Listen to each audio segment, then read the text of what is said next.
Oke, Halo kita guys. masuk ke live. Ini Iya, live TikTok. gini apa hebatnya sih live gini nih? Iya, iya, Semua orang kelihatan. kan juga bisa. Iya, tapi kayak kita bisa ketemu 20 titik nih Pak Presiden kalau Iya. dengan kayak gini. Iya, Ini apa kenapa? sih etalase ini apa? Etalase Apa? Etalase kacamata. Oh ini Iya. nomor 15 di keranjang kuning. Ya silakan cek. Ya ampun. Oh, bukan. Di mana? Bukan ini TikTok live Kok show. kuning? Bukan shop ya. Udah Oke. nggak boleh. Iya, iya, Anda iya, ini. matiin aja, matiin. Iya, iya. Jangan, tunggu dulu. Apa? Kita Ya maksudnya ngapain sih presiden masih live TikTok ngapain? Nanti menyapa rakyat. ya nanti aja kalau Ini sama kayak pemilihan. 30 titik loh kita ketemu. Udah nanti kalau pemilihan lagi. Oh gitu. Matiin. Bisa kan? aja. Gimana sih cara matiinnya? Sini. Gini. Tar dulu. Anda ini kan, Ya. Mana ya? iya kan? Anda ini kan, Mati dia. Anda ini kan security berangkat militer kan. Biasanya ahli teknologi. Iyalah. bisa. Baik. Saya Jadi apa laporan? Saya tujuan Iya di sini bukan mengganggu live Pak Presiden Bayang dan Pak Wakil Presiden Ganggu Bayangan. itu jelas. Enggak, ini penting. Kita ini negara bayangan sudah mulai disusupi oleh pendatang-pendatang asing ilegal, naik kapal dia, terus naik apalah itulah pokoknya, tongkak. Ya gitu-gitulah. Naik congkak. Naik tongkak. Tongkol kali. Ya pokoknya itulah. Tongkang yang congkak. Tongkang maksud saya namanya. Atau tongkak. tongkol yang congkak. Udah. Ini beneran Apa tongkak? Menhan minta anggaran kita juga ditinggikan seperti negara sebelah yang anggaran pertahanannya tuh tinggi Jadi banget. minta tambahan anggaran. Iya. Kita kenapa kalau nggak kita realokasi ke anggaran penyerangan aja? Enggak lah, kita pertahanan aja kan ini Menteri Pertahanan. Bertahan. Ya setuju lah kita. Ada kapal perang, pesawat tempur gitu-gitu Ya, tambahin. kita naikin lah ya Pak Presiden. Yes. Aman ya. Ambil. Terima kasih. Kita minta Menteri Keuangan. Kalau lapor food estate. Ambil. Ya, ambil kasih kita nanti tambahin anggaran. Gratis semuanya, ambil. Live TikTok harus pakai kuota internet gratis. Itu juga. Kalau sakit BPJS gratis. Ambil. Gratis semua. Kalau ada masalah pengacara gratis. Enak gratis semua nih. Tapi gaji saya juga belum dibayar, masih gratis apa gimana? Ya, Gaji Anda buy one get one aja kali ya. itu Anda biar menyatu bersama rakyat ini. Rakyat lagi kesusahan, Anda minta gaji dibayar ini gimana? Rakyat gratis saya Anda kan dibayar. meskipun nggak dibayar gaji tapi dapat fasilitas negara Anda. Iya. Ya mintalah dibayar juga lah ya. Iya. Tolong ya. Ambil. Nah, Ambil. Ya udah, Oke. makanya kita semua ambil kita Ambil. tambahin semua Pak Presiden ya. Ambil. Ya, Tambah, kita- tambah. Nggak tahu tuh anggaran kita realokasi dari mana tuh ya. Ambil Oke, aja. kalau gitu kita bahas sama menteri-menteri lah. Betul, di kabinet bayangan.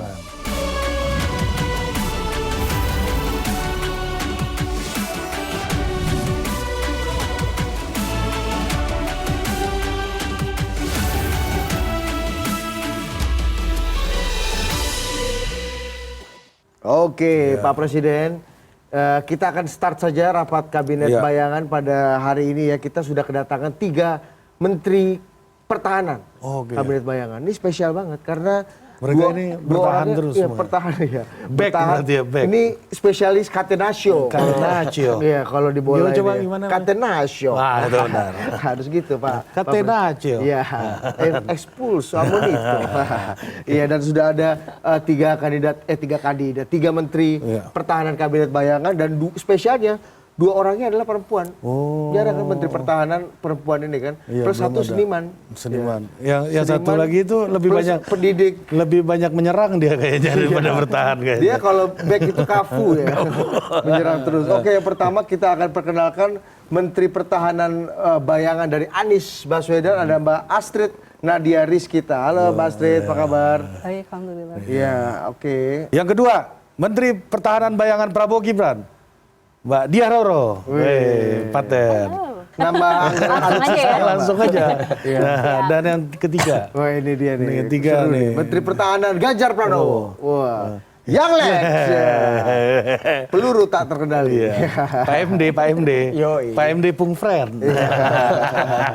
Oke, kita mulai apa nih? Isu pertama, kita langsung masuk ke isu yang mau menjadi isu perdebatan di debat kandidat capres di pada tanggal 8 nanti ya. Tanggal 9 apa 8? Tanggal 7 7. Oh ya. Salah semua Anda. Salah. Itu acara yang lain kayaknya. Kita mulai dari 01 dulu nih. Boleh. Ya kan, kita isunya soal geopolitik gitu. Nah, pertanyaan pertamanya adalah apa yang membuat kandidat Anda, terutama Pak Anies Baswedan dan Caimin ini punya reputasi untuk berbicara soal isu geopolitik dan pertahanan ini gitu. Apa yang menjadi titik perubahan dari Anies Muhaimin gitu di dalam konteks geopolitik dan diplomasi itu dibanding? Apakah misalnya kita akan lebih lean ke Tiongkok? Ada yang bilang ini, Mbak Astrid, Pak Anies ini the golden boy of America. Gitu. Makanya, padahal yang pengen yang Lex ini kan, golden boy of Ana Hermansyah. Iya, itu pertanyaan yang sangat menarik ya, karena itu juga sebuah pertanyaan yang tidak jarang kita dengar juga. Yang pertama, apakah kita akan lebih ke barat atau timur? Tapi saat ini adalah kita menghadapi kondisi yang volatile, uncertain, ya itu VUCA gitu kan. Dan dunia tidak hanya bipolar atau unipolar, yang mana hanya satu kubu, satu poros yang mendominasi, tapi multipolar. Ya artinya ini menjadi peluang bagi Indonesia untuk lebih memainkan perannya di tingkat global.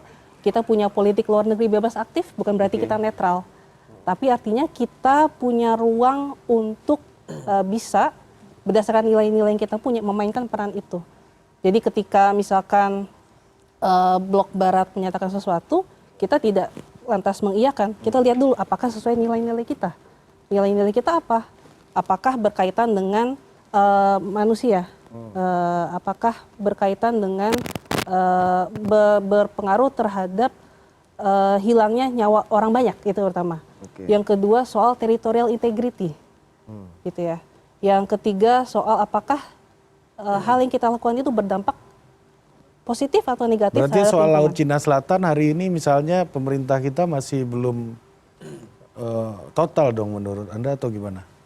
Iya, jadi sebenarnya selama setahun ini Indonesia telah menjadi tuan rumah beberapa kegiatan internasional dan tahun lalu juga G20, ASEAN.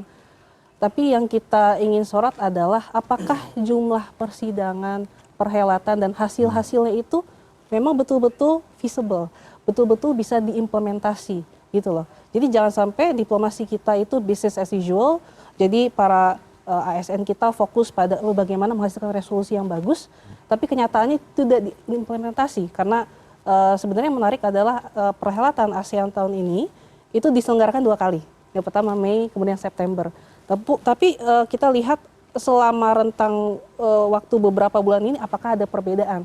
Kita lihat misalkan dengan kondisi masyarakat Rohingya misalkan yang kemudian menjadi polemik di masyarakat kita.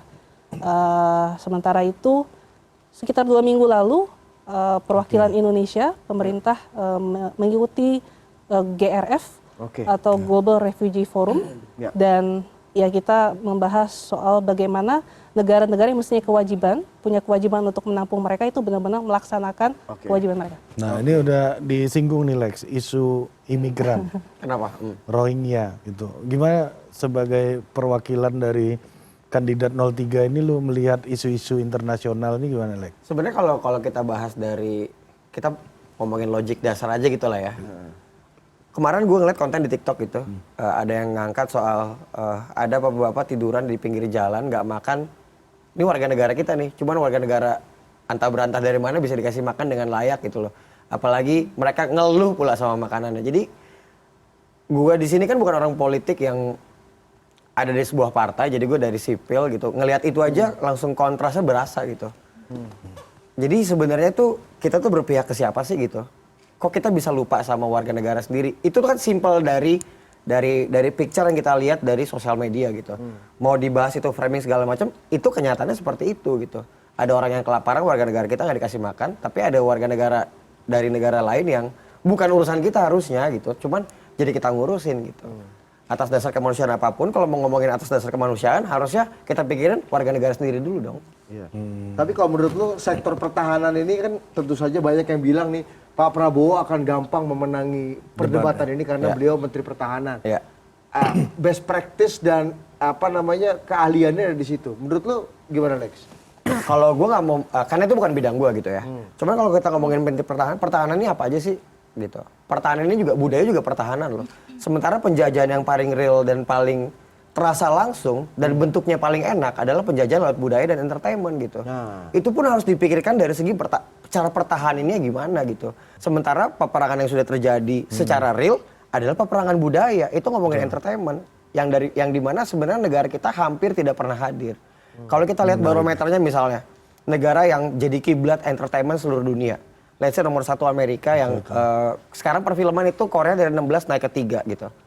Kalau kita lihat contohnya Amerika gitu. Amerika bisa sebesar ini entertainmentnya, itu karena negara hadir. Kita negara belum pernah hadir dari segi budaya, karena ini dampaknya langsung. Dan penetrasi ngomongin kita bisa masuk ke negara lain penjajahannya secara budayanya bisa langsung dan soft. Ini kenapa nggak kepikiran pertahanan di budaya gitu? Oke, ini menarik banget apa yang disampaikan oleh The Great Young Lex tadi, bahwa pertahanan budaya. Kalau kita kenal Pak Prabowo ini kan orang yang fisik banget ya, konvensional gitu.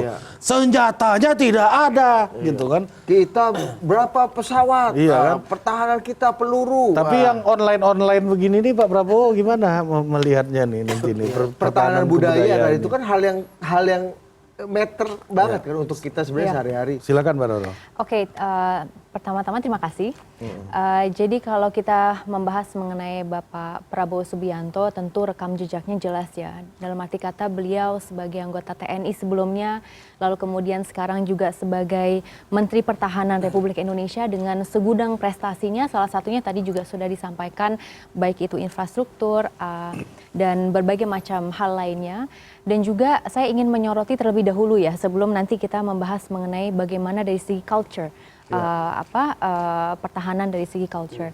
Tapi di satu sisi kita harus melihat rekam jejak dulu seorang Prabowo Subianto yang ketika menanggapi sebuah konflik yang terjadi di dunia internasional ini, misalnya dengan konflik Palestina, dengan segala sesuatu hal yang terjadi di Gaza, bagaimana negara Indonesia hadir untuk kemudian mengirim bantuan.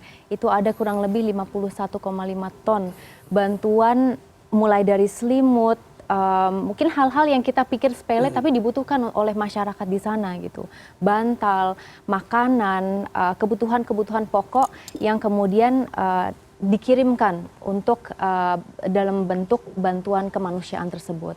Nah ini menurut saya kehadiran sosok Pak Prabowo untuk kemudian bagaimana hadir untuk masyarakat yang ada di sana. Itu kan yang pertama. Lalu kemudian tadi disampaikan bahwa Indonesia sebagai host country macam-macam, ada G20, kalau di parlemen juga termasuk P20, lalu kemudian kemarin ASEAN.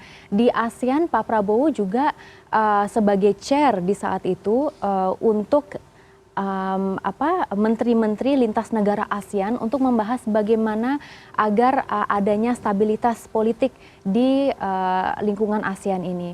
Ketika ada termunculnya sebuah konflik, bagaimana masing-masing negara bisa saling bekerja sama untuk mengatasinya.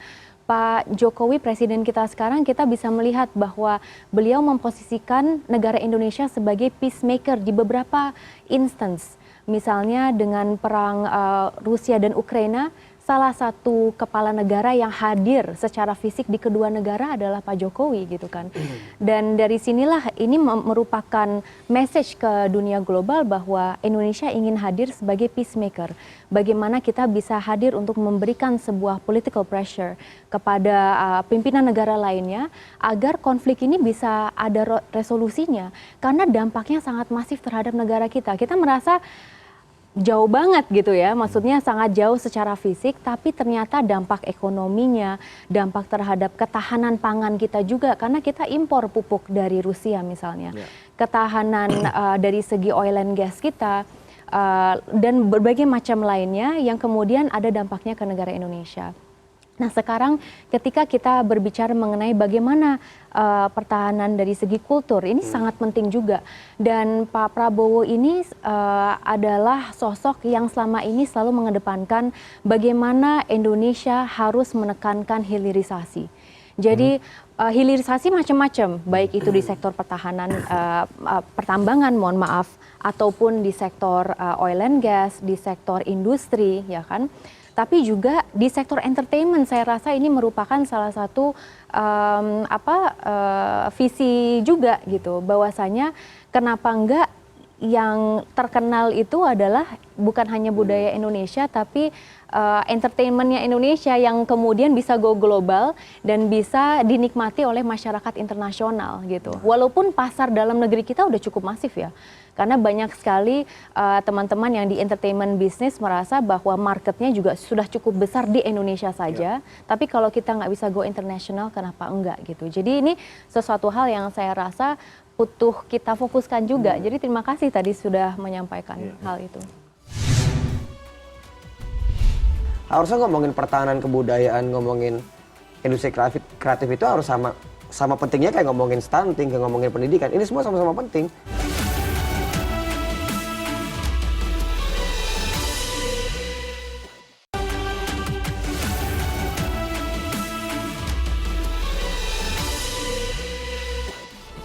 Oke, mantap banget dari itu.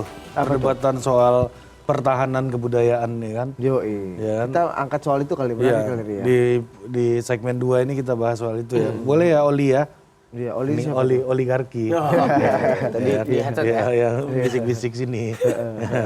Kita lempar lagi nih ke Yonglex lagi Yang Lex ya. dulu. Kita nih sebenarnya Lex, ini kan bicara pertahanan ya.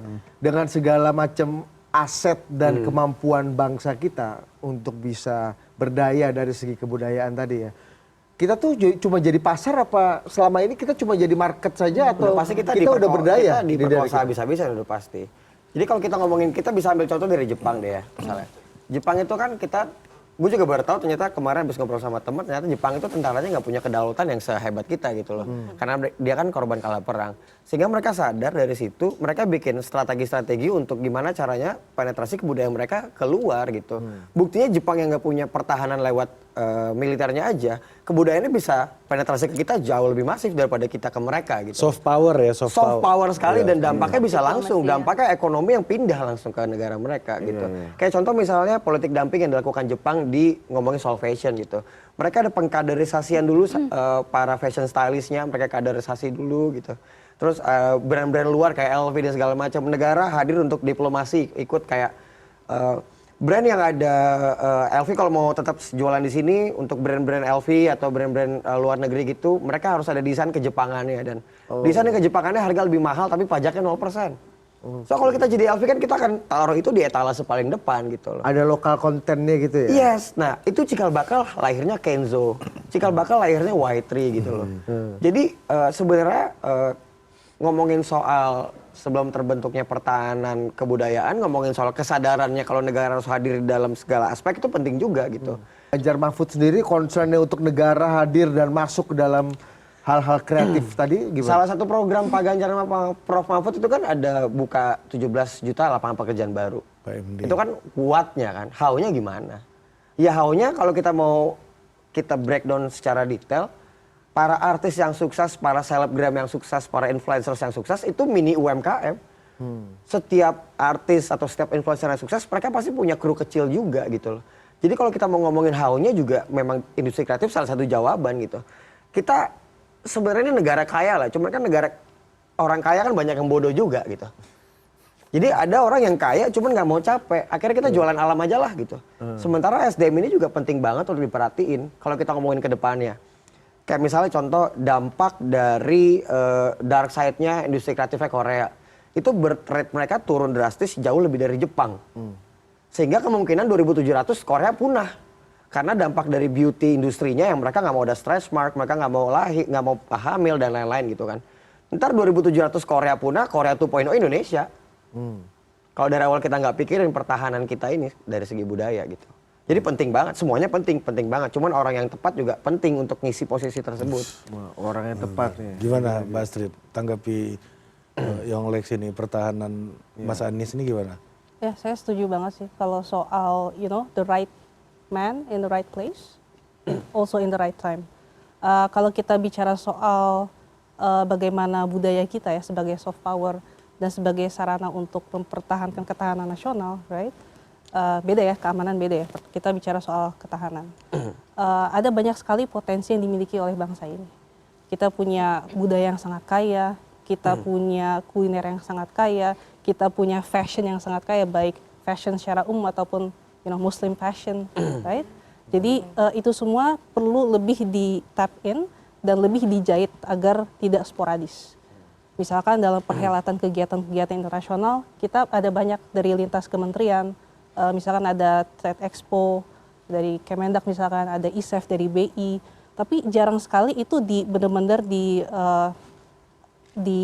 boomingkan agar lebih internasional. Misalkan ya kenapa sih kita nggak tambah peserta-peserta dari ASEAN yang negara tetangga kita? Kenapa sih kita nggak tambah dari ya sekitar 50-an negara OKI untuk kegiatan-kegiatan itu? Nah, kalau kita bicara soal soft power juga, Pak Anies Muhaimin juga sangat concern terhadap diaspora sebagai salah satu corong dalam diplomasi. Karena mereka di luar ada yang sebagai mahasiswa, profesional muda, profesional di private sector, multinational, organisasi internasional, dan mereka sebagai ambassadors Indonesia. Dan seringkali ketika para diaspora berkegiatan di luar negeri, ya mereka sangat berharap kepada pemerintah, tapi ya sekedar untuk ACC tempat aja gitu, tapi untuk support minim. Nah ini yang kita ingin ubah. Oke, Mbak Roro, tadi seperti pernyataan Ari, Pak Prabowo kan dikenal sangat konvensional orangnya, kan pertahanan ya pertahanan militer itu karena memang itu yang dia kuasai. Tapi tadi kita udah bicara mengenai soft power, pertahanan budaya, bagaimana kita menguasai juga pasar luar negeri gitu dengan kebudayaan kita. Ada perspektif soal ini? Ada, jadi tentu pertahanan memang kita bisa melihatnya dari berbagai macam lens ya, lensa yang berbeda-beda. Jadi pertahanan tadi kita sudah sampaikan secara infrastruktur dan lain sebagainya, tapi culture juga penting, ketahanan pangan juga penting, ketahanan energi juga penting. Semua berkaitan mengenai bagaimana Indonesia bisa mandiri dalam arti kata gitu ya, dan kita bisa merealisasikan target-target besar kita, misalnya. Indonesia punya potensi untuk menjadi salah satu ekonomi terbesar di dunia. Kita kenal era ini sebagai Indonesia Emas tahun 2045. Kita mengoptimalkan bonus demografi kita, 70% dari total penduduk Indonesia adalah produktif. Kalau kita tidak maksimalkan, kita tidak kembangkan mungkin, kita tidak membuka lapangan pekerjaan untuk mereka, which is salah satu visi misi Prabowo Gibran gitu ya, untuk melakukan itu. Lalu kemudian bagaimana kita bisa mendongkrak tadi potensi UMKM dari lintas wilayah, karena Indonesia adalah negara yang sangat besar gitu, dan setiap wilayah, setiap daerah tadi sudah disampaikan sebetulnya mempunyai potensi yang berbeda-beda. Nah, maka bagaimana kita bisa meningkatkan daya saing itu agar bisa dilakukannya sebuah transformasi secara ekonomi, dan kita bisa mencapai target pertumbuhan ekonomi hingga 6% gitu ya di tahun 2045. Nah, maka semua itu berkaitan juga. Jadi misalnya bagaimana lapangan pekerjaannya, bagaimana UMKM-nya, bagaimana produktivitas, dan produktivitas itu harus kita harus kita siapkan hingga sebelum bayi itu lahir gitu. Bagaimana kesehatan seorang ibu, bagaimana kita menentaskan stunting gitu, agar pada intinya kita bisa merealisasikan target-target besar. Hilirisasi, iya, dan tentu makan siang yang berkualitas ya, yang berkualitas. Monggo kalau misalnya ada komentar ya terkait itu. Tapi intinya adalah bahwa ini semua ada kaitannya juga, misalnya secara ekonomi kreatif, kita bisa melihat bagaimana Indonesia bisa lebih berdaya saing. Ada kaitannya juga dengan hilirisasi. Misalnya sekarang kita nonton Netflix kan ya, kita semua di sini. Dan di situ kemarin sempat rame Gadis Kretek, which is karya Indonesia, dan views-nya itu bisa jutaan dalam beberapa hari, dan itu dinikmati bukan hanya Indonesian gitu, as Indonesians warga negara Indonesia saja, tapi di luar negeri juga bisa menonton series itu, dan ini menurut saya sebuah kebanggaan, dan saya rasa banyak sekali teman-teman di industri kreatif yang mempunyai kemampuan, dan ini sebuah potensi yang harus kita gali agar bisa berkompetisi. Negara tuh nggak pernah hadir. Itu ya kebiasaan negara kita, kalau ada independen ketika berhasil baru dia akuin gitu. Negara tuh nggak pernah ada buat kita para seniman tuh untuk sampai ke titik itu nggak pernah ada gitu. Gimana caranya Blackpink bisa manggung di Coachella kalau bukan diplomasi dari Korea gitu. Jadi ketika ada independen yang akhirnya berhasil, baru deh negara, wih keren nih punya Indonesia. Tapi Ya, selalu saya kayak gitu. Lu jubir Ganjar paling paten yang gue temuin nih lu. Tapi gini ya, ini bisa menjadi lesson learn gitu untuk negara Indonesia ke depannya, siapapun presidennya. Yes. Siapapun presidennya, kita harus akui bahwa kita mempunyai potensi yang sangat besar. Tapi Pak Dan Prabowo bagaimana- catch up nggak sih dengan hal-hal kayak gini gitu? Tentu catch up dong. Iya, Jadi karena beliau kan seperti image-nya ya yang sangat konvensional, yang mungkin orang- itu image yang dilihat publik, tapi publik tidak mengetahui karakter sebenarnya seperti apa. Bagaimana concernnya sebetulnya, karena beliau ini juga sosok yang pernah tinggal di beberapa negara ya Mas ya. Jadi dari segi diaspora, dari segi international experience itu juga cukup besar. Nah maka oleh karena itu, apalagi jiwa nasionalismenya beliau, gimana Indonesia harus ke depan, bagaimana Indonesia itu harus hadir di tengah ranah internasional ini. Indonesia harus, nah semangat seperti ini loh Mas, yang mudah-mudahan bisa menjadi lesson learn agar potensi dari segi dunia kreatif bisa kita gali, tidak semata-mata diabaikan gitu ya, negara harus hadir dari segi kebijakan dan lain sebagainya. Ini saya mohon maaf karena bukan komisi saya di DPR. Kalau komisi saya bisa kritis gitu, cukup kritis terkait hal ini karena ya memang dibutuhkan sebuah wadah gitu. Tapi kita juga harus mengakui bahwa kedutaan-kedutaan besar di seluruh negara, kedutaan besar Indonesia ya, itu juga melakukan lobbying politik dari segi bagaimana misalnya tadi Expo udah disampaikan ya. Lalu kemudian bagaimana kuliner Indonesia bisa lebih dikenal. Ya. Bagaimana warga negara Indonesia yang tinggal di luar negeri kemudian bisa mengembangkan sebuah bisnis agar restoran Indonesia tuh bukan hanya ada 0 ataupun 1, tapi ada beberapa cabang. Itu menjadi soft diplomacy juga. Dan bagaimana karya-karya UMKM Indonesia juga bisa di-showcase di Tapi ajang internasional menjawab itu apa yang tadi. dibilang sama Yonglex tadi Mbak Roro, apa sih yang menghambat semua proses itu terjadi nggak seperti halnya Korea yang sistematis dan masif gitu ya? Mungkin level of priority kali Iya ya. betul. Selama ini ya Mas Karena ya. karena kita orang kaya, punya SDA. Jadi pertama kali pivot Korea terjadi itu waktu pertama kali mereka fokus ke industrial kayak mobil gitu, teknologi. Jadi ketika mereka ngelihat penghasilan Hyundai kalah sama satu film Jurassic Park, dari situ mereka mulai concernnya berubah gitu. Karena mereka mungkin SDA-nya nggak sekaya kita gitu.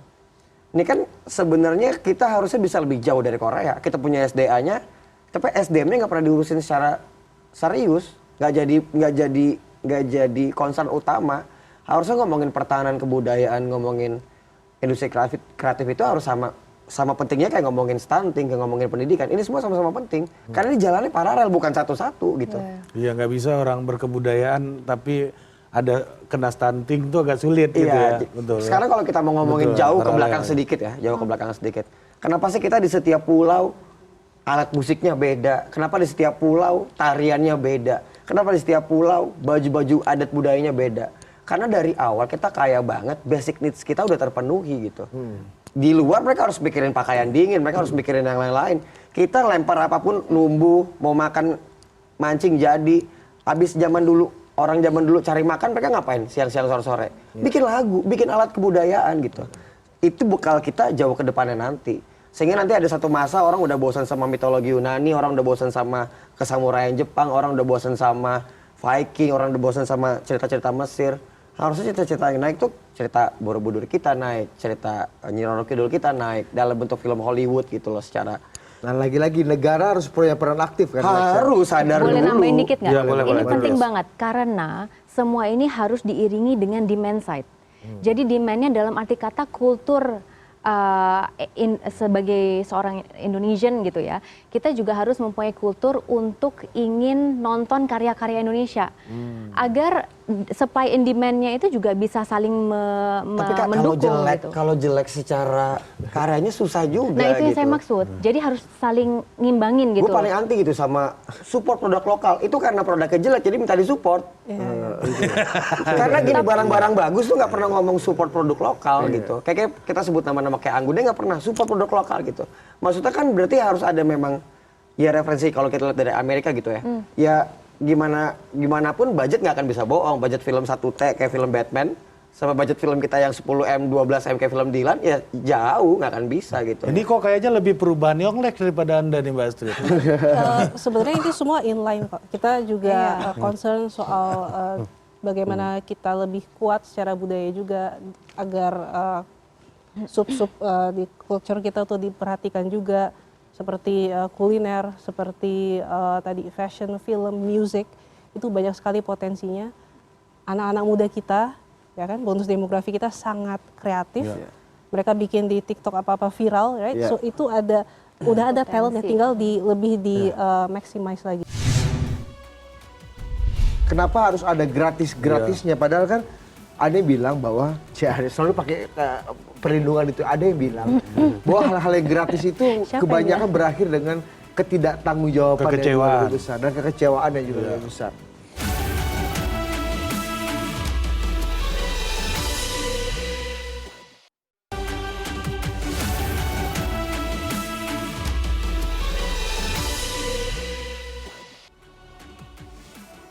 Kembali lagi dengan saya, Jamal Darian, Pas Kempes Pasukan Keamanan Presiden Bayangan. Senang banget nih, 2024 ini politiknya menarik ya, karena terlihat lah di acara diskusi politik ada Yanglek kan menarik banget ya. Karena dari 2014 tuh dibanding 2014, 2019 sama 2024, lebih menarik 2024. Kenapa? Ya karena kan 2014 Yanglek masih aja ya kan. Walaupun emang udah kelihatan Ganjar dari dulu kan, karena udah 3 aja dari dulu. Boleh masuk. 2014, terus 2017, 2019 setelah itu juga kurang menarik politik kita. Karena Yanglek, Kemal Palevi, Reza Arab masih nyanyi GGS kan? Iya kan? Sekarang 2024 kurang menarik apa coba? Karena tiga-tiganya itu terpecah pilihan. Waduh. Iya kan? Oh iya benar. Yanglek di 03. Terus Reza Arab 02. Iya. Kemal nggak tahu sih, tapi kayaknya 01. Karena kan udah sama ya. Kalau dari bewoknya sih iya. Iya, kalau dari hidungnya ya. Iya, jadi kayaknya menarik banget 2024. Dulu orang kata-katain TikTok, Nora, bawa TikTok dikata-katain. Sekarang presiden semua main TikTok. Harusnya kalau dulu bawa TikTok dikata-katain, sekarang presiden main TikTok, yang cocok jadi menteri pertahanan ya bawa TikTok harusnya dong ya kan. Lagi juga ngapain sih presiden dipilih karena mungkin live TikTok gitu. Ya kan itu TikTok kan biasanya buat jualan kan, TikTok shop gitu. Masa iya ntar presiden kepilih sama negara sebelah itu gratis ongkir ya. Enak lah. Tapi kita lihat lah ya kan, kita jangan suka ngatain. Dulu Yanglek dikata-katain, ini Nora apa sekarang ngomongin politik, Kemal juga, Reza Arab juga. Makanya sekarang saya nggak mau ngatain Saya nggak mau ngatain Satria Mahathir. Karena saya takut nanti 2029 Satria Mahathir pasangan sama Alam Ganjar. Ya. Jadi disingkatnya Salam ya kan, Satria Mahathir Alam Ganjar. Ya gitulah, saya nggak mau ngatain. Gitu, pokoknya kalau di 2024 ini pasti banyak gimmick-gimmicknya yang menarik, yaitu live. Lu kenapa Yonglek doang, Mbak Dia sama Mbak Astrid nggak lu bahas? Ya, makanya, saya juga ada bahas sedikit. Mbak Roro sama Mbak Ya, Astrid nggak lu bahas? harusnya memang ini kasihan Mbak Dia, Mbak Astrid. Mbak Dia Roro kan sama Mbak Astrid. Kasihan karena kenapa harus diskusi politika bareng Yanglek gitu. Ya harusnya kan Reza Arab sama Kemal gitu loh. Ya baru dah tuh. Kita paham. GGS Reborn. Baik, terima kasih. Oke. Ya pokoknya Thank you. laporannya begitu Pak Pres. Oke. Pergi dia. Udah pergi dia. Nah ini soal kampanye kreatif nih yang disampaikan. Kampanye gratis. Kreatif. Isunya semuanya gratis. Ada BPJS gratis, Internet gratis, terus makan gratis. Ini kenapa pada gratisan semua sih ini? Ya kan, Mbak Astrid dulu deh. Pengacara gratis ini kan. Semuanya, kalau saya lebih baik di negara bayangan ini, nggak apa-apa semua bayar asal semua mampu. Ya kan? Ini kenapa semuanya digratisin? Silakan Mbak, bertanggung jawab dengan kegratisan pertama nih. Ya, siap bertanggung jawab. Ya. Jadi kalau kita bicara soal Siap perintah. tadi ya, Paris ya, hotline Paris. Ya. Jadi pengacara gratis. Nah itu kan sebagai salah satu upaya kita untuk lebih menciptakan kesetaraan dan keadilan. Ya kalau kita, ya karena Pak Anies dan Caimin itu mereka adalah orang-orang yang sangat concern bagaimana demokrasi itu benar-benar terwujud. Bukan hanya sebagai cara bagaimana pemilu itu berjalan fair dan transparan, itu juga penting. Tapi bagaimana agar keseluruhan kedaulatan itu ada pada rakyat. Dan itu sebagai tujuan. Nah, jadi kalau kita bicara soal tadi hal-hal yang dikampanyekan, ya kita meng-capture aspirasi dari masyarakat. Jadi bagaimana selama ini hukum itu kan tumpul ke atas, gitu loh. Tapi tajam ke bawah, gitu kan. Dan ini adalah upaya kita untuk lebih menciptakan keadilan, dalam artian karena selama ini praktik yang berjalan adalah untuk hukum positif itu ya berbasis pada ya siapa yang mungkin lebih punya banyak resource. Tapi kan ada lembaga-lembaga bantuan hukum misalnya Ya. yang udah jalan dari dulu sampai sekarang gitu. Ya, Dari zaman Ali Sadikin bahkan ya. Dit. Ya, jadi kita juga ingin menciptakan agar itu tidak terlalu sporadis juga. Jadi yang sudah ada ya kita tingkatkan, dan yang belum itu kan agar seluruh elemen masyarakat tuh mendapatkan keadilan juga bagi yang membutuhkan keadilan, kayak gitu. Dan ini juga merupakan beberapa pointers yang disampaikan juga di beberapa sesi ketika Pak Anies dan Caimin berkeliling gitu kan. Kalau di kita tuh ada Desa Anies, ada Slepet Imin, dan akan ada program-program lain. Baru-baru ini juga kita launching locker room Timnas, jadi agar para co-kapten juga itu bisa keliling dan berdialog dengan masyarakat terkait concern-concern yang ada soal pemilu dan visi misi yang kita punya gitu. Ya. Oke. Ini soal Makan Mbak Roro, gratis. ini makan siang gratis Iya. nih. Kenapa harus ada gratis-gratisnya? Padahal kan ada yang bilang bahwa selalu pakai perlindungan itu. Ada yang bilang bahwa hal-hal yang gratis itu Siapa yang kebanyakan bilang? berakhir dengan ketidaktanggungjawaban yang Kekecewaan. lebih besar dan kekecewaan yang juga lebih besar. Jadi pada intinya adalah kita harus menjunjung tinggi keadilan sosial bagi seluruh rakyat Indonesia. Betapa pentingnya untuk kita menyadari bahwa kesenjangan sosial itu masih ada di negara Indonesia. Dan Prabowo Gibran, paslon nomor 2 ini mempunyai tekad untuk hadir di tengah masyarakat yang mungkin selama ini tidak mendapatkan haknya untuk kemudian bisa makan, ya kan, untuk mendapatkan nutrisi dan gizi yang kemudian bisa di mana mereka bisa bertumbuh dengan baik dan bisa ikut serta di dalam tadi pertumbuhan ekonomi nasionalnya kita, karena multiplier efeknya itu sangat luas gitu. Nah, maka dengan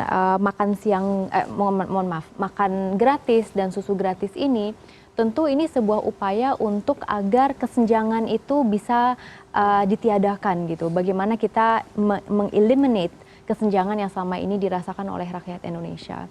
Dan kenapa gratis? Karena pada dasarnya the unfortunate truth adalah bahwa di kalangan masyarakat kita itu masih ada saja orang yang belum bisa beli sendiri gitu, beli sendiri, lalu kemudian membuat sendiri bahan-bahan pokok aja, some people tidak mempunyai gitu.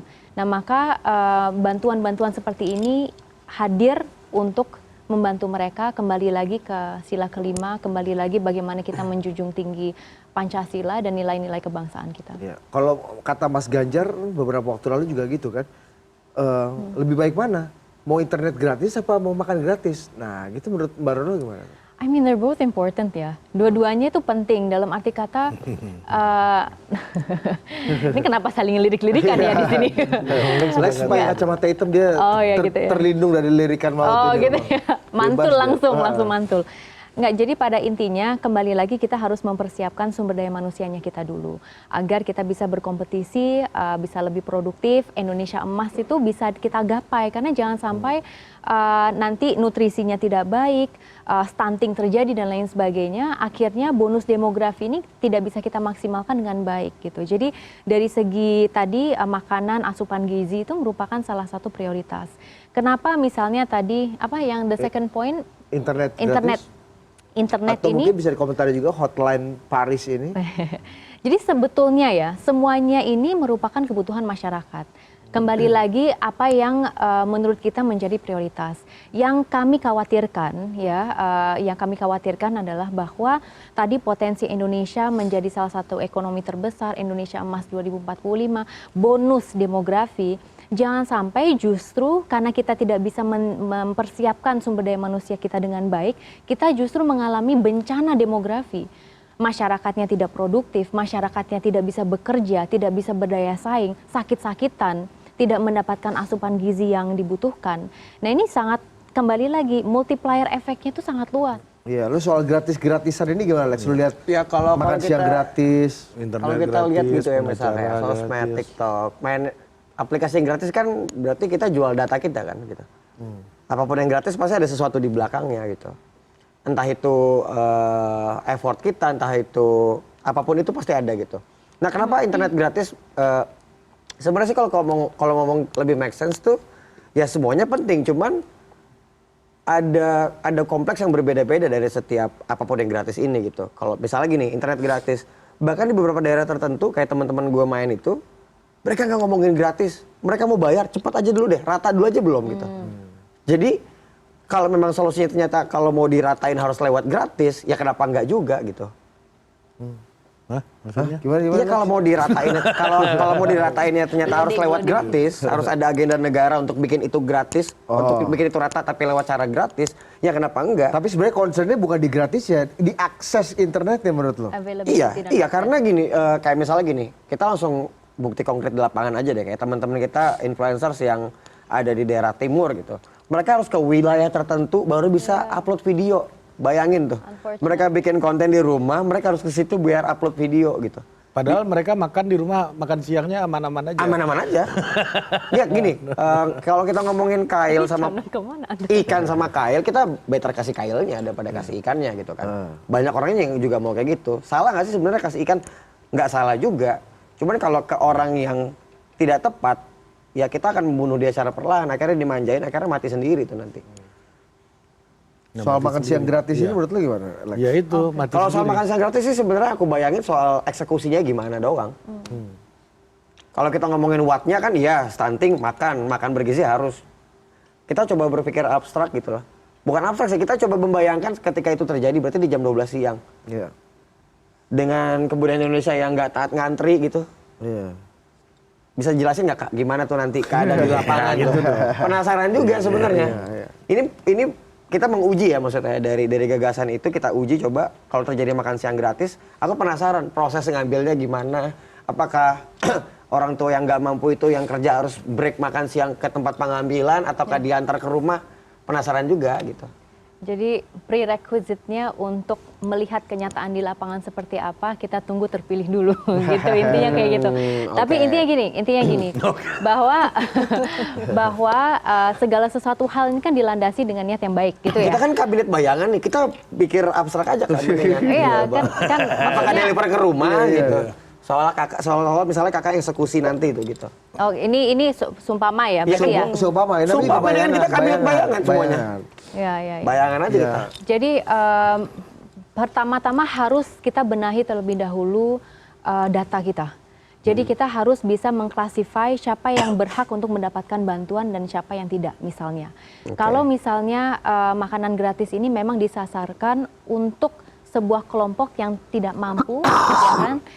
Dan selama ini juga tidak bisa survive dalam kesehariannya, kita harus membenahi dulu data yang kita punya sekarang. Misalnya kalau data dari Kementerian Sosial ini kan sebetulnya banyak sekali permasalahan di lapangan. Bantuan sosial aja pernah dan berulang-ulang kali terjadi di lapangan Belum tentu bahwa nyampe, gitu. yang mendapatkan bantuan justru yang tidak iya, berhak betul. mendapatkan.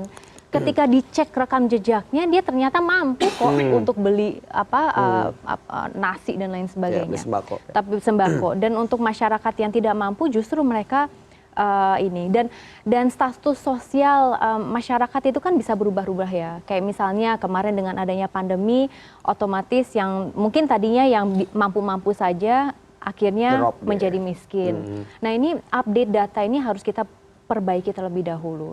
Lalu kemudian yang kedua adalah bagaimana sistem distribusinya. Iya, tuh ngambil gimana tuh penasaran.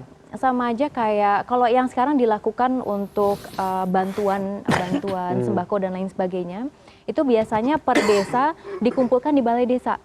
Ini saya tahu karena sering ke lapangan iya, juga ya. pernah, Jadi iya. saya melihat dan selalu mendengarkan komplain dari masyarakat sebetulnya bahwa mereka merasa ini bantuannya kurang tepat sasaran nih Bu, mohon dibantu gitu. Nah, kalau sistem sekarang yang terjadi adalah di desa, dikumpulkan di balai desanya, lalu kemudian didistribusikan. Nah, sebetulnya metode yang sama bisa dilakukan. Atau kalau misalnya di sebuah desa itu tidak terlalu banyak, bisa langsung door to door. Dan itu harus dikerjakan oleh sebuah lembaga yang memang fokus untuk melakukan itu. Tapi kenapa itu nggak direct cash aja sih, makan siang gratis itu direct cash malah lebih Takutnya- Biar bisa pilih menu sendiri ya. Iya. Takutnya cashnya justru digunakan untuk hal lain. Nah, misalnya Gitu. Jadi kalau misalnya bantuan tunai uang gitu ya, takutnya pertanggungjawabannya itu tidak bisa termonitor dengan baik. Mungkin nanti kita mikirnya dia akan beli misalnya tadi beras atau apa, malah digunakan untuk beli rokok misalnya. Nah ini kan hal-hal yang kelihatannya sepele tapi bisa terjadi di lapangan dan kita melihat kejadian-kejadian tertentu yang yang terjadi di lapangan. Soal makan siang gratis ini ada concern nggak? Ini kan topik yang jadi perdebatan selama ini ya. Salah satu hot topik yang belum habis-habis kita bicarakan nih soal ini. ya Iya. tadi masyarakat kalau Roro bilang tadi kalau diberi pilihan terlalu banyak malah tidak tepat sasaran tepat gitu. sasaran. Apakah masyarakat kita sesulit itu diberi pilihan dengan direct cash gitu? Meskipun kalau waktu dulu kita pernah punya pengalaman soal bansos, pembagian bansos non tunai, ya itu rawan korupsi misalnya gitu kan. Iya. Ada penyelewengan, Iya. Pengurangan kualitas makanan. pengurangan kualitas Iya. makanan dari yang mie instan level apa jadi mie instan level apa gitu. Ya. Dan ini penting kita bahas ya karena sebagai Kementerian Bayangan, kita memang sudah punya wewenang untuk berpikir secara teknis. Dan dari penjelasan Kak Roro tadi ya, sebenarnya itu juga muncul beberapa pertanyaan. Maksudnya apakah itu visible atau tidak sebenarnya di bagian pertama penjelasan tadi. Soal visibility, kemudian siapa yang menerima, apakah tepat sasaran atau tidak, dan lain sebagainya. Tapi poinnya adalah kembali lagi kepada ya tujuannya kan sebenarnya agar masyarakat itu kan gizinya terpenuhi. Tapi kan kalau kita menangani stunting itu ya bukan dengan semata-mata makan siang saja, tapi kan itu dimulai dari bahkan ketika sudah mengandung gitu ya. Itu kan seperti itu. Jadi agar gizi kan lebih terpenuhi dan lain-lain. Dan ini kembali lagi harus adanya kesejahteraan masyarakat yang ditingkatkan. Namun pertanyaan adalah apakah kita memberi kahil atau kasih ikan langsung dengan mekanisme yang tadi. Kita tadi ya menjawab pertanyaan tadi soal makan siang gratis, sebenarnya itu juga sempat diterapkan juga sama Pak Anies selama beliau menjabat gubernur dan itu prakteknya di sekolah-sekolah kan. Dan sebenarnya kalau mekanismenya seperti itu ya berarti kan itu lebih ke top down dari institusi pendidikan gitu. Jadi saya sebenarnya membantu nih biar lebih visible gitu loh. Tapi kalau misalkan maksudnya ada banyak ruang untuk penyelewengan, apalagi bansos itu yang sifatnya non tunai even ya kan, ada terjadi penurunan grade dari makanan yang harusnya lengkap tapi kok loh pas nyampe tidak layak, itu kan kita tidak inginkan. Jadi ya kita lebih kepada hal-hal yang lebih visible lah gitu. Oke. Makanya ya kita lebih ke penegakan hukum sebenarnya. Ya karena kan itu benar-benar masyarakat yang marginal, yang tidak punya akses, ya kita tingkatkan akses itu. Kalau untuk makan sehari-hari, ya itu kita tingkatkan agar masyarakat kita tidak ada yang miskin, tidak ada yang miskin absolut. Ya kita dongkrak mereka. Apalagi itu sudah menjadi agenda dunia, bagaimana kita mencapai SDGs, tidak ada poverty. Di banyak kesempatan Pak Anies diminta untuk joget, coba joget Pak. Tapi gue bilang ya nggak perlu kalau ada gagasan. Dan itu yang beliau share juga ya meskipun tidak serius ya di TikTok.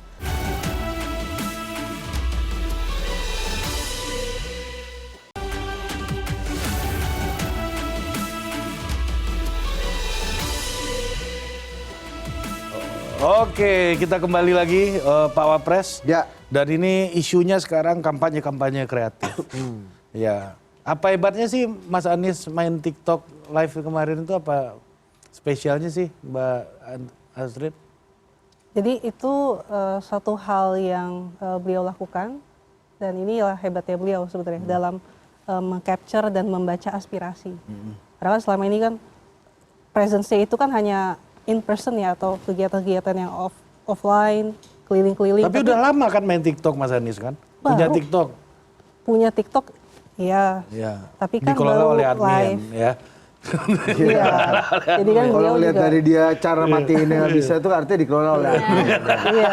Jadi baru ya benar-benar pertama kemarin untuk live di TikTok dan menyapa anak-anak muda, netizen. Oh, hebatnya di situ ternyata. Iya, Pertama hebatnya kali. karena yang lain nggak ada yang pakai atau gimana? Ya karena Pertama kali. caranya ya bukan hanya sekedar jedak-jeduk atau joget, ya kan? Di banyak kesempatan Pak Anies diminta untuk joget, coba joget Pak. Tapi beliau bilang ya nggak perlu kalau ada gagasan. Dan itu yang beliau share juga di, ya meskipun tidak serius ya di TikTok, hanya sekedar passing time, menyempatkan waktu selama ya pulang di perjalanan, di kereta, di mobil, di tempat istirahat untuk ya sekedar menjawab pertanyaan-pertanyaan bahkan receh dari netizen. Itu pertama kali ya live TikTok berarti. Ya udah tadi kalau nggak salah semalam juga live, tapi ya kita nggak ikutin semua lah karena kan Iya. kayaknya beliau ketagihan nih. Iya, harus dibatasi nanti. Canggih juga nih barang katanya kan. Canggih juga. Bisa Seru cepet juga. juga nih kayak gua ketemu dua kali acara sama Kayak turun masyarakat 20 titik nih, turun 20 titik. Iya, kayak 20 titik bener sekali TikTok. Ini bisa memfasilitasi quotes-quotesnya Mas Anies ini kan. Iya. Iya. Dan sekaligus menyapa diaspora dan lain-lain. Dan kita lihat juga trennya juga meningkat kok. Bagaimana animo dari netizen di X, ya, dulu Twitter, di TikTok, di Instagram tuh meningkat ya. Dan ya kita inginkan itu. Jadi lebih soal bagaimana kita bisa melihat bahwa ya paslon-paslon kita itu ya open terhadap Ini segala bukan input. sebagai respon Mas Anies yang sudah merasa ketinggalan dari kandidat lainnya untuk bermain di TikTok atau gimana? Sebenarnya yang beliau sampaikan adalah ya beliau terus belajar ya. Kalau soal ketinggalan atau bagaimana ya mungkin dari segi mengoptimalkan other effects ya atau platform atau cara lain yang mungkin lebih atau mungkin lebih sekedar ya hahihi dan lain-lain. Tapi ya yang ingin beliau lakukan adalah ya bagaimana menjadi dirinya sendiri karena Pak Anies ya nggak bisa dipaksa untuk melakukan hal-hal yang bukan dirinya banget gitu. Dan kita melihat kan sebenarnya dari situ kita juga melihat ada cawapres lain juga yang mengikuti. Prof Mahfud juga sempat kan melakukan TikTok live. Oh jadi Prof Mahfud mengikuti Pak Anies gitu ya, trennya Mengikuti. Mas Anies bagus, Gimana, kemudian Lex? Prof Mahfud mengikuti Mungkin gitu. terinspirasi Nggak tapi apa-apa, mereka sah-sah aja. Iya, tapi juga bagus ya. Gitu. Tapi tadi mungkin next live bareng boleh. boleh dan itu Kenapa enggak gitu? ya menjadi Lu masukan kenapa juga. emosi gitu loh? Kagak emosi itu. Intonasi Batak Ambon tuh begitu. Ada sedikit Jawanya cuman kan, jadinya begitu. Nggak, tapi apa Mbak Astrid bilang tadi joget itu kalau idenya nggak ada sebenarnya. Itu gimana maksudnya? Saya nggak bilang gitu ya. Apa gimana coba kurang lebih apa tadi bilang? Jadi Biasanya kalau yang joget apa Diminta tadi? joget, ya kan? Pak iya, Anies nggak mau. sempat didesak Anies beliau ditantang lah, tapi beliau nggak mau gitu. Meskipun di kesempatan lain di acara TV lain lah, beliau dan dua gubernur yang waktu itu menjabat juga sempat joget. Ya karena terpaksa, tapi kalau secara organik beliau melakukan itu, beliau nggak. Ya, itu gimana sebagai yang sering joget nih? I mean, there's nothing wrong with dancing. Iya. Maksudnya gini loh, hanya karena salah satu paslon Pak Prabowo lah kita bilang ya, yang sekarang julukannya kan gemoy, and I mean he's a pretty cute guy, ya kan. Dan ketika dia kemudian setelah usai rapat, kayak kemarin rapat pertama selesai rapat, bukan rapat, mohon maaf, debat. Debat pertama selesai debat, akhirnya ditodong teman-teman wartawan ya, joget. Akhirnya beliau juga joget. Tapi itu salah satu cara beliau, bukan karena beliau tidak mempunyai gagasan, karena gagasan sudah dilontarkan oleh beliau untuk kemudian menyampaikan visi misi Prabowo Gibran gitu ya. Tetapi juga bagaimana beliau ini memilih untuk menyambut proses demokrasi ini dengan santai, dengan santun, dengan ceria gitu. Karena kalau kita menghadapi sebuah kompetisi atau kontestasi politik dengan tegang dan dengan terlalu serius, itu kita juga lupa dengan makna intinya, yaitu adalah bagaimana kemudian kita bisa hadir untuk masyarakat. Kalau masyarakat senang melihat kita bahagia, kenapa tidak? Nah, Gitu Mbak, kan? ini yang baru-baru terjadi nih. Pak Prabowo tiba-tiba belusukan tuh kemarin. Itu kan Ya. nggak pernah-pernahnya kita lihat. Kalau Mas Ganjar itu tiba-tiba tengkurap di rumah orang kan udah biasa lah, biasa. ya kan? Rekam jejaknya gitu Iya ya, kan, banyak udah ya. biasa, banyak fotonya kayak gitulah. Pak Prabowo belusukan tapi biasanya rame-rame. Rame-rame. Nah, ini kali ini sendiri kan. Oke, kan? You know, semacam Sampai incognito. warga pun kaget kan, mak Prabowo mak. Jadi gini, mungkin banyak sekali sisi dari Pak Prabowo yang tidak diketahui oleh publik. Bagaimana beliau itu, you know, that's his humble side. Itu bukan berubah mengikuti merespon dari gerakan kandidat lainnya yang Sebetulnya bukan betul-betul. ya. Saya bisa bilang seperti ini karena sudah beberapa kali ini juga ketemu dengan beliau. Lalu kemudian beliau juga sempat mengunjungi salah satu wilayah di Jawa Timur, kebetulan tuh dapil saya di Lamongan. Itu cara beliau berinteraksi dengan publik juga dengan cara yang sangat santai. Bahkan conversational dengan orang-orang yang kebetulan ada di sebelahnya, ataupun ketika ada kegiatan di mana beliau benar-benar turun, kayak misalnya yang terlihat di videonya itu sebetulnya respons-respons yang cukup natural gitu. Yang disayangkan kan ya namanya juga orang kalau ngelihat dari sisi jeleknya selalu nyari hal untuk kemudian dibahas, digoreng gitu loh, seakan-akan ini sesuatu hal yang fake, dibuat-buat. Kadang-kadang kita repot ya, kita itu udah turun dengan niat yang baik, sebagai politisi lah bisa dibilang seperti itu. Kita memberikan bantuan, kita berkomunikasi, berdialog, kita bersenang-senang bersama. Tapi selalu ada aja yang kemudian memberikan komentar bahwa ini semua settingan gitu. Not everything is like that sebetulnya ya. Tapi publik kemudian tidak ingin untuk percaya dengan hal itu gitu. Jadi ini menurut saya ya kembali lagi bahwa kami ingin sekali menyambut proses pesta demokrasi ini dengan riang gembira. Why not have fun in the process? Ya, gimana Lex? Lu Apa tuh? melihatnya Lex? Soal apa? Pak Prabowo belusukan, terus TikTok. Pak Anies tiba-tiba masuk ke Ya TikTok. sebenarnya sah-sah aja selama itu semua legal Pak ya gitu. Mahfud Ya. live juga. Mau belusukan kayak mau sambil dagang sate kalau kata Prof terserah lah, bebas-bebas aja gitu, selama masih ada norma-norma yang dijaga juga gitu kan. Kayak kemarin kita sama Prof kemarin kita di mana di habis jenguk Prof Mahfud ya? Prof MD, Iya Prof sama MD. Prof MD. Prof MD.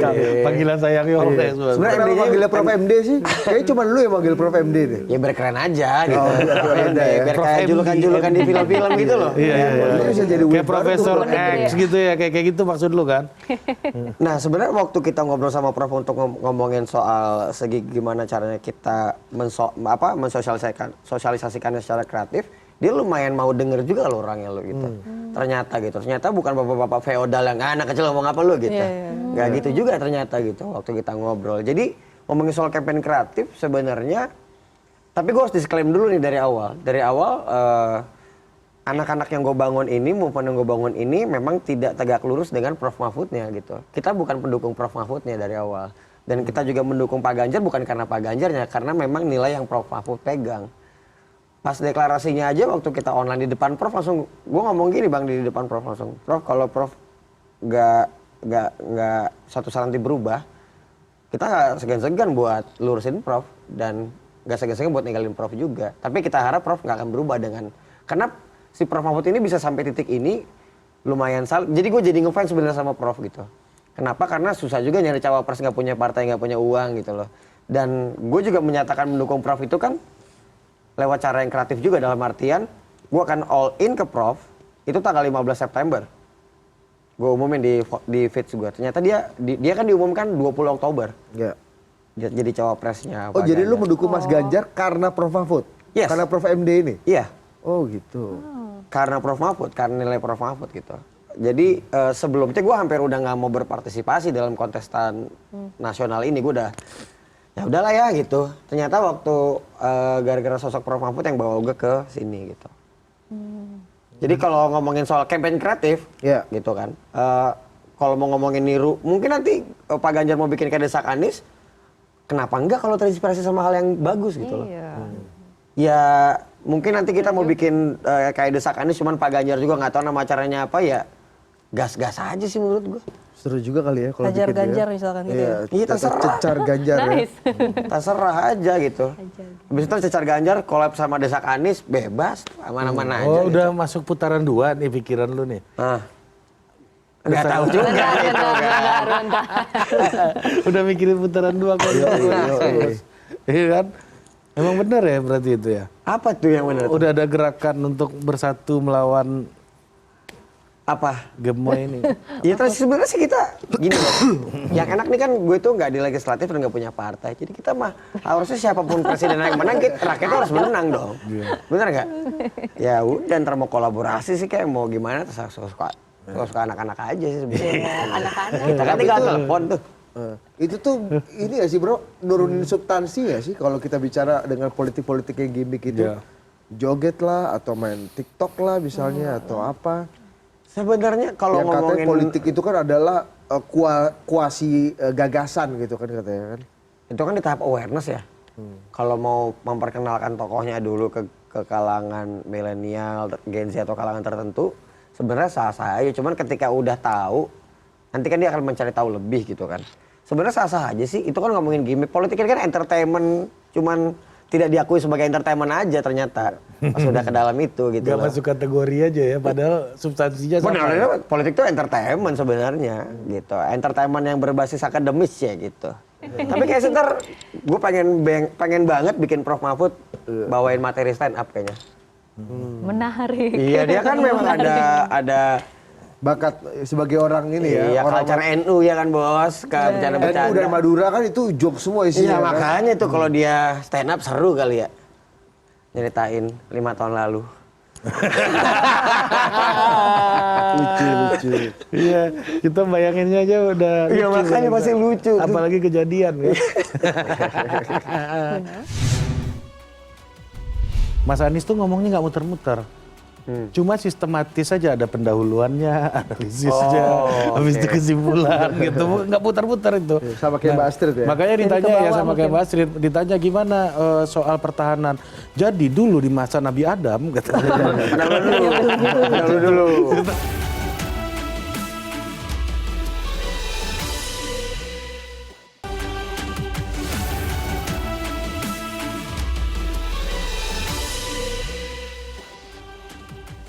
Kita lihat luar biasa diskusi politik di episode kali ini, ya kan? Memang tadi sudah sering dipuji-puji sama presiden kita yang Lex, wah memegang kendali diskusi sepertinya ya. Iya. Ini kalau Unggul, kata unggul, anak-anak sekarang isinya tato semua, ya obrolan. Yang lain Obrolan isinya tato. Bukan karena apa-apa, Kron. Bukan daging ya? Bukan. Apa? Unggulnya Yonglix bukan karena apa-apa. Benar. Yang lain malas nanggepin. Iya makanya. Serem juga. Tadi Mas yang like ini punya apa namanya? Peluru Peluru tak terkendali. Peluru tak terkendali. Seperti jawaban-jawabannya tadi tak terkendali. Ditanya apa, kemana-kemana. Iya. Peluru nyasar itu. Saya tadi menghitung Mas Yang Lek ini jawab negara tidak hadir sekitar 11 kali. Negara tidak hadir. Kemana? Absen ya Mas Yang Lek. Tapi emang keren lah diskusinya. Semangat buat Mbak Diah Roro dan Mbak Astrid ya. Nggak apa-apa Mbak. Memang kadang kita harus bisa ngobrol dengan siapapun kan ya. Jadi kayak jangan malas gitulah ngobrol sama siapa. Tapi soal ini Tadi dialog gimana kita. menurut lu? Iya saya. Ada desak Bercanda aja saya. Anies, Hah? ada desakan, ada peluru tak Bener. terkendali nih. Bener. Si Yang Les kumpulin Ya, orang-orang. sama Prabowo apa ya? Nah, bener. Iya. Kayak live dulu deh. Iya. Live. Mas Anies live TikTok, diikutin Prof Mahfud ya kan, Ganjar juga, Mas Ganjar. Iya. Nah pas ditanya ke Mas Gibran, nggak live TikTok, nggak itu urusan Pak Prabowo gitu. Ada beritanya tadi. Oh, ada lempar-lemparan ya kan? Ada. Makanya itu juga gitu mungkin ya ditunggu juga Pak Prabowo ini bikin apa Oke, gitu ya. oke. Iya. Udah jangan belusukan lah kalau bisa tolong lah ya. Kenapa, Kron? Hah? Kenapa nggak jangan belusukan? Iya maksudnya kan kenapa yang masih agak muda ini bukan apa-apa ya, tapi yang agak muda aja mager dengan live TikTok, kenapa Pak Prabowo harus belusukan? Jangan itu jadi tanggung jawab Bapak juga kan. Iya makanya. Gak mudah aja. Saya Live TikTok. nanti kan kasihan pas pampresnya kan harus ngamanin segala macam gitu. Tapi ini ide kita aja dari negara tetangga ya. Tapi ya semuanya punya gimmick yang unik-unik dan bagus-bagus lah, apalagi kreatif-kreatif. Jadi emang sangat disayangkan kalau masih ada aja buzzer-buzzer yang kasar ya. Itu katanya mempengaruhi elektabilitas, bener nggak? Buzzer-buzzer yang kasar itu kalau masih ada, berarti ada yang demand-nya dong? Saya kurang paham kalau itu. Jadi karena emang... Masa Anda nggak punya data? Hah? Punya sih. Masa saya bocorin di sini. Gitulah pokoknya kita mudah-mudahan lebih kreatif lagi lah. Kita harus meniru negara sebelah. Oke. Gitu sih. Oke. Thank you. Thank you, Bib. Masih Bib nggak sih lu? Iya, lu hari ini pas pampres. Oh, ya? pas pampres. Pas kempes lah. Pas kempes, Entahlah ya. apa namanya tiap minggu ini ganti-ganti lah. ganti-ganti. Tapi kita bicara kampanye kreatif tadi ya. Salah satu yang agak monumental sebenarnya belakangan ini Desak Anies. Ini jadi topik perbincangan di mana-mana, termasuk yang Lex saja menyarankan Pak Ganjar bikin acara serupa gitu. Udah masuk. Hah? Udah masuk kayaknya. Udah masuk ya? Udah kayaknya udah oke deh tuh. Udah oke ya? Gimana? Jangan dibuka dulu. Iya. Iya. Ideasinya gimana? Ideasi sampai kemudian apa namanya? Kemudian ini jadi flagship platformnya Mas Anies juga untuk mendengarkan aspirasi ini. Ya, jadi ini juga berkat anak-anak muda yang memang ya di sekeliling Pak Anies lah, di ring beliau, bagaimana memberikan masukan, dan sebenarnya ada banyak loh simpul-simpul pemuda yang memang bergerak dan mengkampanyekan Oh, atau banyak. mempromot Pak Anies. Ada banyak yang Banyak, bukan Iman seperti- Syafi'i aja itu. Desak Anies. Oh bukan, maksudnya kan ada teman-teman ubah bareng, ya kan? Bercanda. Terus Jokes lokal. juga ada teman-teman Amin Muda, ada anak muda Indonesia dan lain-lain.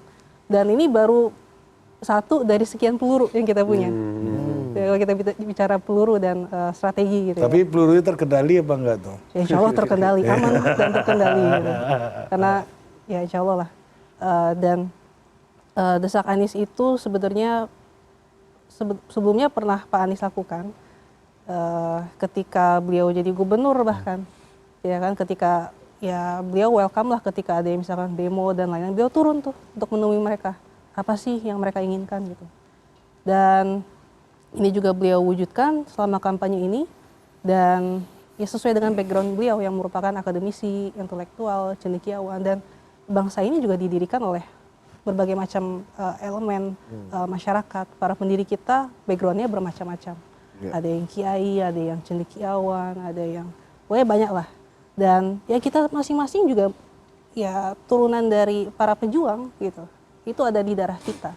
Dan salah satu cara beliau untuk mengijawantahkan itu adalah lewat Desak Anies, di mana beliau open ke semua orang untuk bahkan tidak hanya bertanya tapi benar-benar mendesak gitu.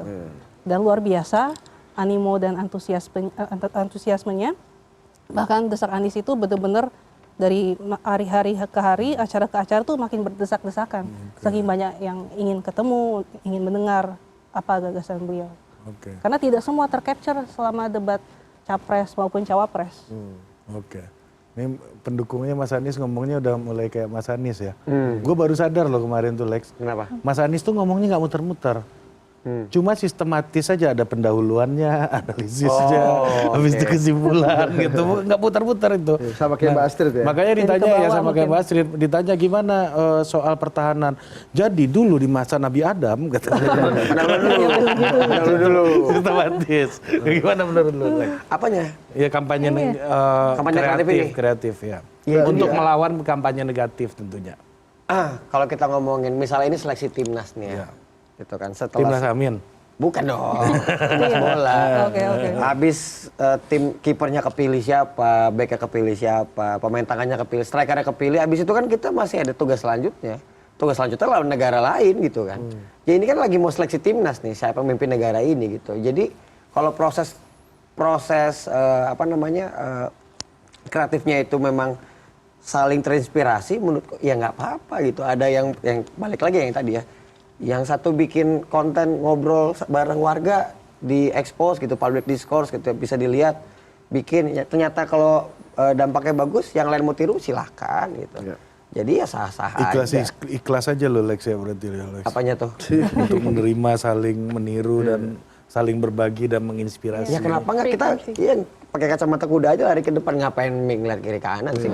Kalau memang yang dibilang, wah ini niru nih, ya memang kita tiru. Kalau bagus mah kenapa? Kenapa enggak gitu? Banyak yang niru Yonglek, nggak ada yang seberhasil sukses dia soalnya. Gitu ya. Soal peluru tak terkendali itu gimana tuh, Lex? Yang niru Yonglek banyak tapi nggak ada yang seberhasil lu kayaknya Lex. Setahu gue. Apa soal peluru tak terkendali? Iya. Ya harapan kita tuh sesuai dengan pendahuluan ini, pendahuluan kan itu julukan Itu ideasinya gimana ideasinya? Itu kan julukan yang dikasih Gus Dur ketika mungkin Prof Mahfud tuh orang sipil pertama jadi Menhan kali ya, nggak punya background militer gitu. Habis itu setelah itu gue jadi terinspirasi gitu. Kalau kita mau mendukung paslonnya, cuman gue nggak mau dibilang relawan nih gitu loh. Terus lu apa? Ya movement kali ya atau apa terserah, karena Supporters. Gue nggak mau relawan. fanbase kali ya, fanbase. fanbase sama nilainya tapi bukan sama orangnya gitu. Karena orang bisa berubah gitu. Cuma nilai yang dipilih saat itu belum tentu akan dipegang 5 tahun ke depan gitu. Banyak orang yang berubah, banyak orang yang ngerubah nilai yang dipegang dulu. Itu yang kita harapkan Prof itu bisa sampai titik ini karena dia pegang nilai yang bikin dia sampai titik ini gitu. Yang kita harapkan ke depannya Prof akan pegang nilai itu dan nilai itu bisa di siapapun nanti. Gitu. Jadi kita bukan mendukung Profnya balik lagi tapi mendukung nilainya Prof Mahfud. Iya. Dan acara-acara itu tuh sebenarnya lu kumpulin diskusi sama orang-orang kreatif, sama orang-orang lintas sektor. Itu tuh memang nggak ada. Lu boleh tanya apa aja. Gitu. Iya, boleh. Silakan. Jadi waktu kita mau tanya apa aja, terserah. Ini ada orang yang menjabat di Menko Polhukam dan bidangnya di hukum. Cuman sebagai konteks yang lainnya dia kan memang cawapres nih. Kalau daripada jadi wakil presiden karena kepilih, kalian bisa sampaikan ke beliau. Boleh nanya apa aja Lex?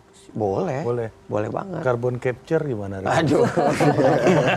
Itu kan terjadi tanggal Atau SGIE. itu jauh, kita tuh tanggal 4 Desember kita tuh tanggal 4 Desember ketemu Profnya, baru gue tayangin jauh Januari kemarin gitu kan, jadi jauh sebelum Produksinya lama juga.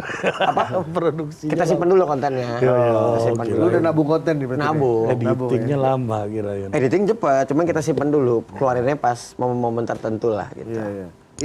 Itu kurasinya gimana, orang-orang yang bisa berdialog sama Pak Mahfud tuh gimana? Kalau Di Mas situ Anies ada influencer, kan? ada influencer, ada sipil juga. Jadi kita pengen gini loh.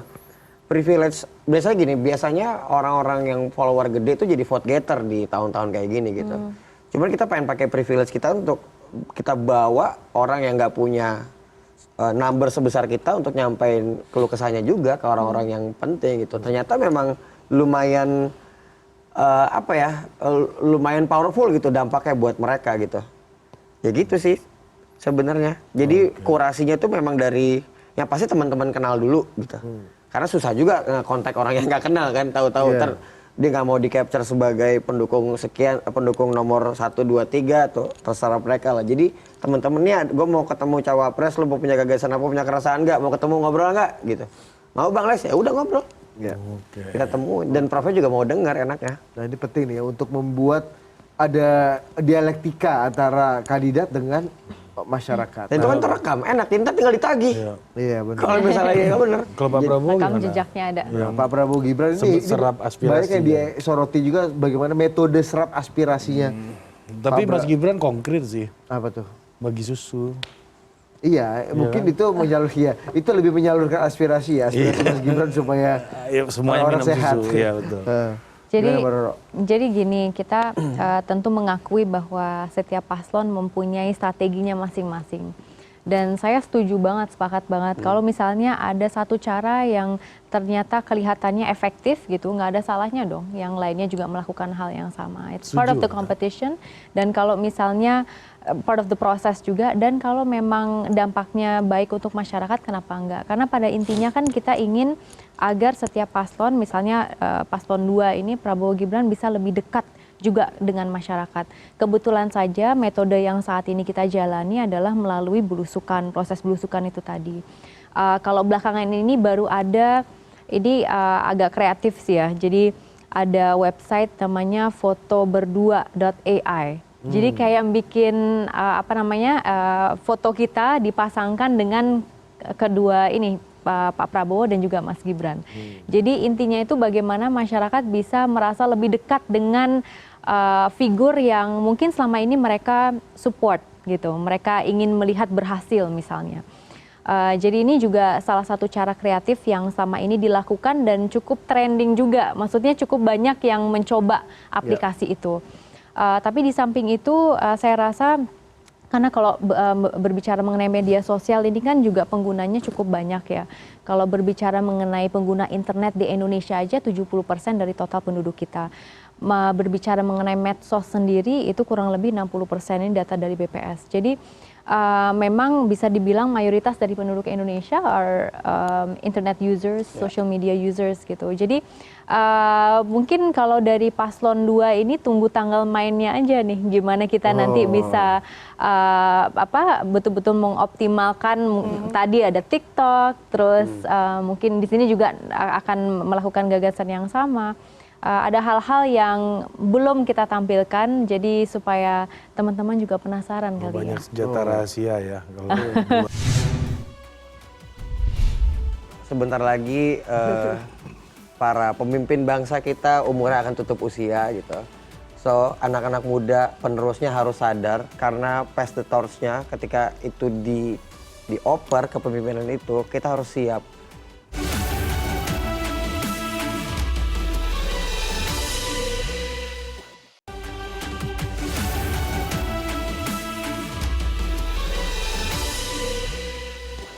Oke, kembali lagi di Kabinet Bayangan dan kita masih bersama 3 orang Menteri. perwakilan ya. Menteri Pertahanan. Menteri Pertanahan. Itu kata Pak Mahfud. pertahanannya Justru jangan salah tuh bilang rekrutnya untuk jadi Menteri Pertahanan. Oke, kita kasih dulu dari nomor Menteri Pertahanan 01 Pak Anies. ya Pak Anies untuk memberikan penutup hikmah dan kebijaksanaan. Silakan Pak Astrid. Tadi sudah banyak sekali yang kita bahas dan pada dasarnya kalau kita bicara soal pertahanan dan keamanan nasional ataupun hubungan luar negeri, core-nya adalah bagaimana Indonesia hadir untuk menyampaikan pesan-pesan perdamaian, untuk mempromosikan keadilan dan kesetaraan ke seluruh pihak. Dan kita perlu menekankan agar negara selalu hadir di berbagai sidang, baik yang sidang umum PBB, OKI, Gerakan Non-Blok, ASEAN, dan lain sebagainya yang mungkin sejauh ini Indonesia belum optimal kehadirannya atau belum hadir. Dan tentu soal soft power, kita perlu meningkatkan agar Indonesia bisa mempunyai brand tersendiri karena kita unggul dan kita budayanya sangat kaya. Dan tentu kita terus memperjuangkan agar aspirasi masyarakat tercapai. Dan kalau kita menentukan pilihan, dan saya tidak mengajak teman-teman untuk memilih siapapun ya, tapi dalam artian kita lihat dulu nih, visi misi sesuai atau tidak. Dan yang kedua, kita lihat rekam jejak. Apakah mereka mampu mengeksekusi visi misi itu atau tidak. Dan kita tidak bisa lihat masa depan, tapi kita bisa lihat masa lalu. Jadi kita pilih yang benar-benar bersih, benar-benar mampu memimpin bangsa ini berdasarkan pencapaian-pencapaian dan prestasi, karena pemilu ini itu adalah momentum bagaimana kita lihat 5 tahun ke belakang dan 5 tahun ke depan kita mau bawa bangsa ini ke mana. Oke, thank you Mbak Astrid. Silakan Mbak Roro. Kalau dari saya, tadi kita sudah membahas cukup luas, banyak sekali yang kita bahas karena kesimpulannya adalah bahwa ternyata ketika kita berbicara mengenai pertahanan itu cross sektoral ya, bukan hanya dari segi apa yang kita lihat dari Kementerian Pertahanannya sendiri, tapi juga ada kultur pertahanan dari segi culture, dari segi budaya, kreativitas, lalu kemudian juga ketahanan pangan, ketahanan energi, ini semua bagian dari proses itu tadi. Jadi bagaimana kita harus menyiasati agar kita bisa menjunjung tinggi gitu ya idealisme negara Indonesia, kita bisa mendorong hilirisasi, kita bisa dibilang independen dan menjaga kedaulatan negara Indonesia kita ini, dan bagaimana kita bisa hadir untuk masyarakat agar kembali lagi esensi bahwa Indonesia punya potensi yang sangat amat besar. Jangan sampai kita justru mengalami bencana demografi. Kita harus betul-betul berupaya bagaimana caranya untuk menjunjung tinggi dan merealisasikan bonus demografi itu tadi. Dan tentu tadi kalau berbicara mengenai foreign affairs-nya, kita melihat rekam jejak yang saat ini sudah kita tempuh, karena sebagai host country ASEAN G20 ini mungkin tidak akan terjadi lagi di periode ke depan gitu ya, karena memang menggunakan sistem yang bergilir dan cukup panjang prosesnya. Tapi pada intinya adalah di dalam forum-forum internasional ke depannya kita harus hadir untuk mengedepankan isu-isu baik itu dari segi security, dari segi ketahanan secara keseluruhan, agar kemudian gagasan-gagasan tersebut dan bagaimana kita bisa bekerja sama lintas negara. Jadi itu juga sangat amat penting kita melihat sudah terjadi sekarang, bagaimana ke depannya kita bisa lebih mendorong dan mensukseskan bersama. Oke, thank you Mbak Roro. Silakan The Great Young Lex. Ya. Oke, karena tadi udah disampaikan dari kakak-kakak barusan, aku simpel aja sebenarnya. Simpel kalau sebentar lagi para pemimpin bangsa kita umurnya akan tutup usia gitu. So, anak-anak muda penerusnya harus sadar karena pass the torch-nya ketika itu dioper kepemimpinan itu, kita harus siap. Harus siap, dan yang paling pertama sebelum siap kita harus sadar dulu kalau banyak ancaman-ancaman yang tidak terlihat. Kita harus berpikir tentang ancaman yang akan datang. Kayak kita nggak pernah bisa prediksi, ternyata kita pernah 2 tahun ada di dalam rumah gitu gara-gara lockdown, dan kita harus siapkan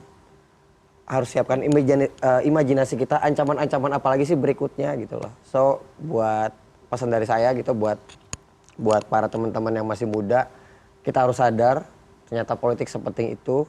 Yang dari apolitik gue sekarang bisa jadi ternyata sadar ini penting banget, karena ujung-ujungnya yang menentukan kita hidup adalah regulasi yang dibentuk lewat politik kebijakan dan politik anggaran gitu loh. So sehat-sehat dalam berpikir, sehat-sehat dalam memilih, itu aja pesan dari Young Lex. Mantap. Agak-agak simpel pesan lo tadi ya.